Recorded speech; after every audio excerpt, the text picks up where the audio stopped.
Well, with the issues of crime, why don't you give us some details about that? And doesn't it seem kind of just to me, it seems just really weird to, in terms of hearing what I'm hearing, reading what I'm reading about, say, the issues of crime, and interface that with this real glowing report. Well, certainly 6 in 10 residents in New Orleans responded that crime was the biggest problem that faces the parish. So no doubt that that's on the minds of most people. And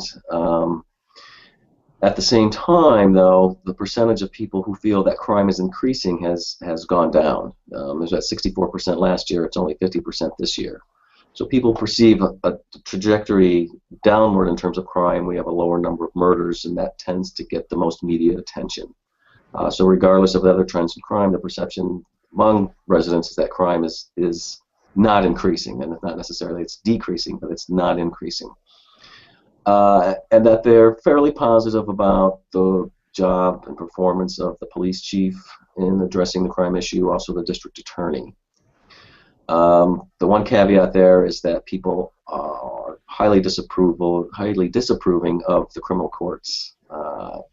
I guess my perception is that the people view the court as this revolving door. We read these news accounts of criminal activity and then which contains a rap sheet of these individuals, and we wonder how they're back out on the street. So there's so I think that the declining number of murders, I think the mayor has a kind of a broad-based strategy to deal with the issue of blood on the street, and so people are taking that into account.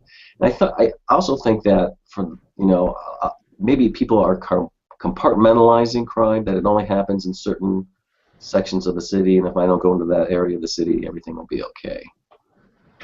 Sure. So, in terms of the criminal justice system, from the mayor on say down, the mayor had pretty good marks, and the district attorney did also. So does the police chief.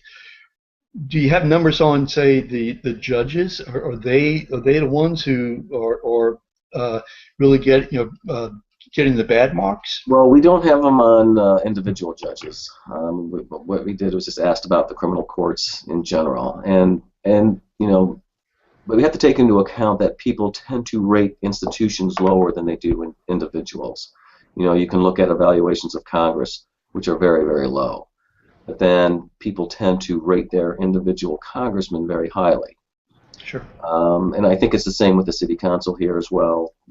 Less than the majority approve of the job that the council is doing, but they like their council members. So I suspect if the judges were out there, that their approval ratings would probably be higher. But I think that it's just people get a sense that the police seem to be working, the district attorney office seems to be working. The weak link in the chain is the criminal courts, that the individuals aren't being convicted or being, low bonds are being assigned to criminals, or they're getting probation as opposed to time in prison. So there are a number of factors, so it's easy to make the criminal courts a target, because it's a faceless institution. So we have to take that into consideration as well. So with elections coming up next year, early next year actually, and with say different candidates announcing now, it would seem to me that the focus would be on the judges, on the criminal courts, in terms of the boogeyman. I mean, it seems to me that if I were a candidate, that's what I would be targeting. Yeah, I mean, you would assume that those individuals who are on the bench would be vulnerable based on the results that we found. But I guess we would have to basically take a look at how they've done electorally in previous elections and see how strong they did then. That's something I probably need to take a look at, is to see how well each individual did in their previous elections or series of elections, and then we could probably make a determination on whether they would be vulnerable or not.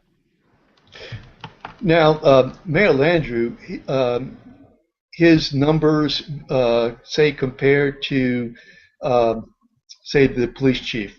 Would you mind telling us how that, and also compared to, say, Canizaro, the district attorney? Right. Well, the mayor's at 65% job approval rating, which is down just a few points from last year. And we can expect that there's going to be some erosion of support and approval over time. That's just the nature of being mayor. You make decisions, you step on people's toes, and so people begin to disagree with you, and so that's normal. But given that, it's still fairly high. You know, when 2 out of 3 people say he's doing a good job. The police superintendent's numbers were up this year. I think 56% approval rating, with a bit of racial polarization in his support, which I don't think is any real surprise. The NAACP has been out for Chief Surpass's scalp for a long time, and so this component in the African American community that's very critical of his performance. But so there's a polarization there. But even within the African American community, there's a split. 47% approve of Chief Surpass, 47% disapprove. But those who disapprove do so more intensely than those who approve. And so we see some polarization, and we see some split in the African American community. In terms of the district attorney, again, we see a bit more racial polarization than we did last year. Leon Canizaro is one of the few politicians who's able to transcend race. When we look at his election numbers, and we typically look at his approval numbers, that equal percentages of blacks and whites approve the job that he does, and equal percentages of blacks and whites vote for him. So that was kind of an interesting finding, that there was a bit more polarization in his support levels.